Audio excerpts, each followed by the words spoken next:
Hello everyone, good morning. कैसे हैं आप सब लोग? आई होप कि आप सब लोग अच्छे होंगे, खुश होंगे, स्वस्थ होंगे और मस्त होंगे। तो आपका वेलकम है फिर से मेरे न्यू व्लॉग में।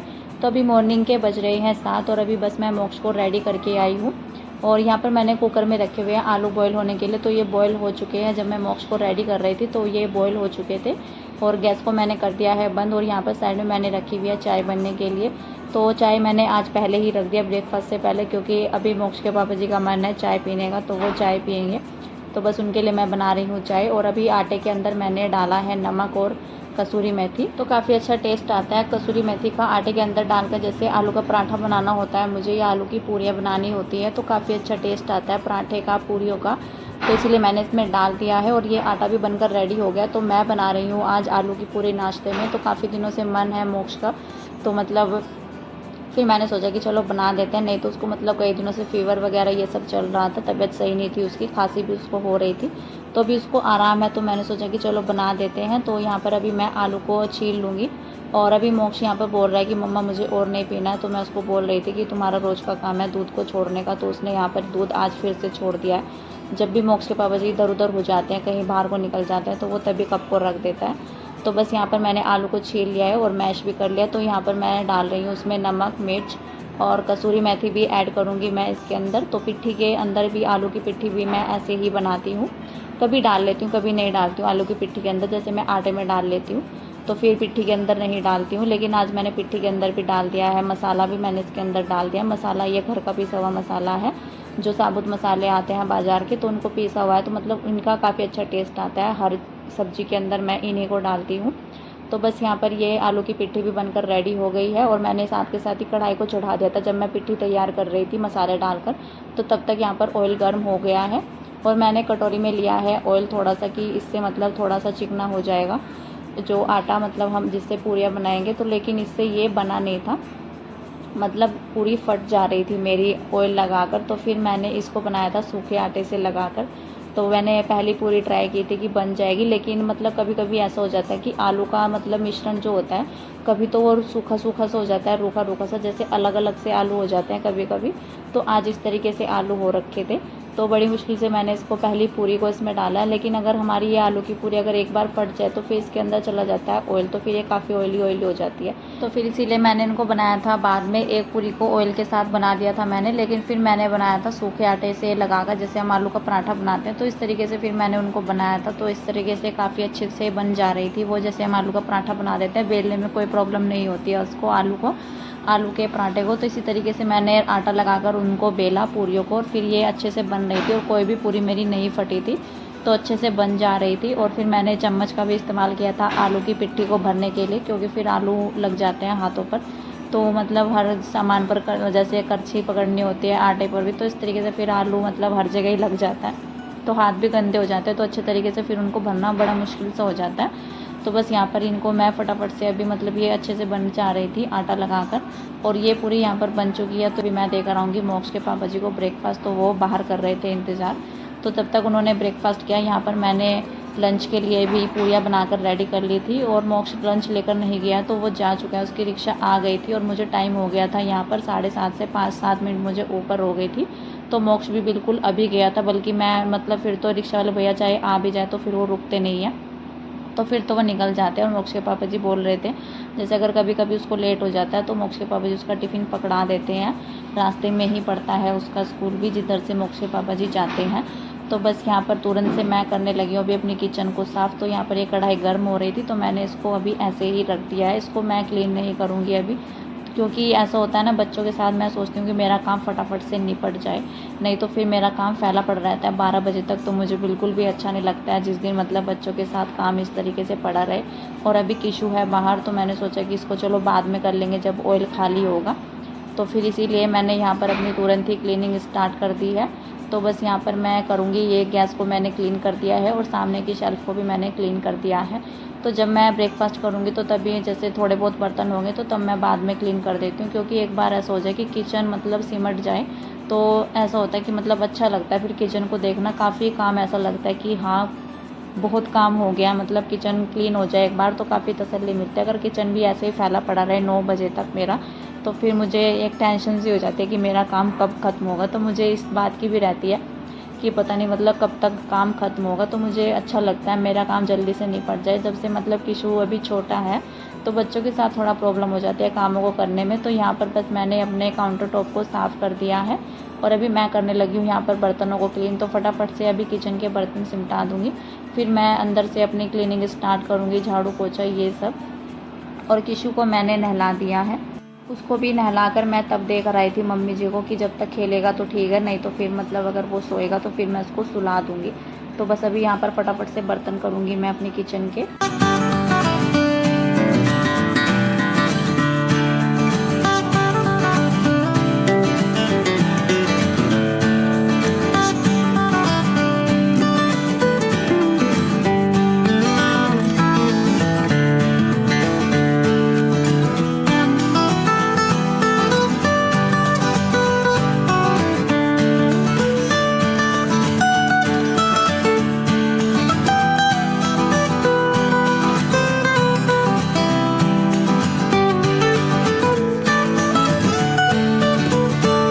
तो बस अभी बर्तन हो चुके हैं। यहाँ पर मैंने अपनी सिंक को भी साफ़ कर दिया है।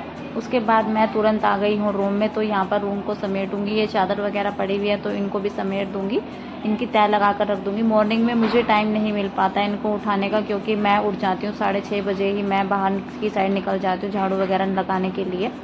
तो फिर मतलब मोक्ष के पापा जी बैठे रहते हैं किशु को लेकर, तो फिर वो लेटा रहता है, मतलब वो सो भी जाता है। वो सोचते हैं कि ये सो जाएगा दोबारा, लेकिन वो सोता नहीं है, वो 7 बजे तक फिर भी उठ ही जाता है। तो बस यहाँ पर मैंने अभी बेडशीट को भी उतार दिया, तो मैं इसकी बेडशीट भी चेंज कर दूँगी आज। तो अभी कर लेते हैं पहले डस्टिंग। तो डस्टिंग करने के बाद ही मैं यहाँ पर चादर को बिछाऊँगी। और मैं एक बार गद्दे होते हैं जो बेड के, तो इसको भी मतलब डस्टिंग कर लेती हूँ, एक बार मतलब झाड़ लेती हूँ अच्छे तरीके से, तभी मुझे तसल्ली होती है, तभी मैं दूसरी चादर को डालती हूँ। तो उसको झाड़ने के लिए मैंने यहाँ पर तकिए का कवर ही ले लिया था। मुझे डस्टिंग वाला कपड़ा नहीं मिल रहा था बाहर, तो मैं डस्टिंग कपड़े से ही करूँगी। मैंने सोचा कि चादर को बिछा देते हैं फटाफट से, क्योंकि किशु का कुछ पता नहीं है तो कब वो रोने लग जाए, क्योंकि उसका नींद का टाइम हो जाता है इस टाइम पर।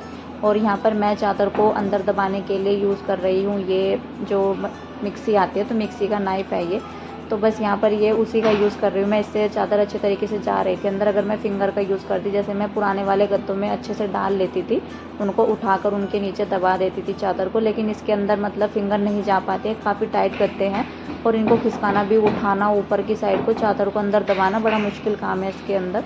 और यहाँ पर ये तकिए के कवर मैंने लगाए हैं दूसरी वाली चादर के। तो इस वाली चादर के तकिए गुम हो चुके हैं, तो वो जब से घर में पानी आया इस वाली चादर के तकिए कवर नहीं मिले हैं। तो बस मैंने दूसरी वाली चादर के कवर डाल दिए हैं यहाँ पर, और मैंने सारे कपड़ों को समेटा, चादर को भी भिगा कर रख दूँगी।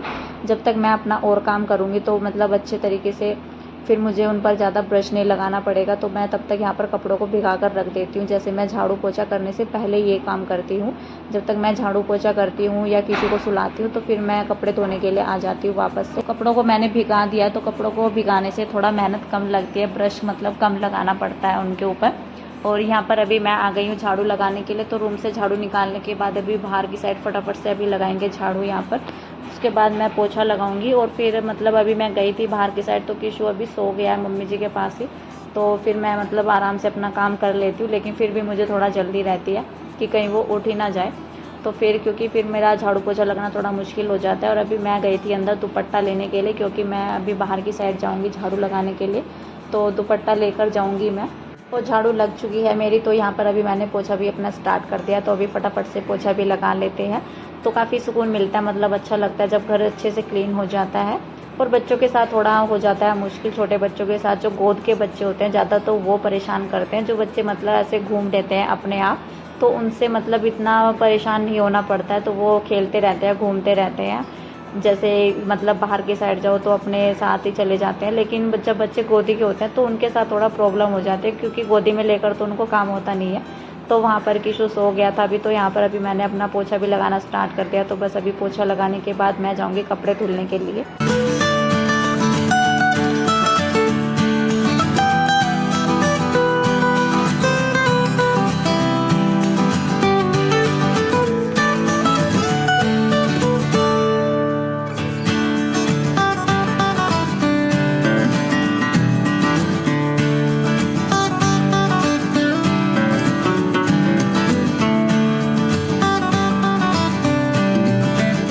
तो पूरे घर की क्लीनिंग हो जाने के बाद यहाँ पर मैं सबसे बाद में आ जाती हूँ कपड़े धोने के लिए। मैं हमेशा बाद में ही कपड़े धोती हूँ क्योंकि आराम से धुल जाते हैं।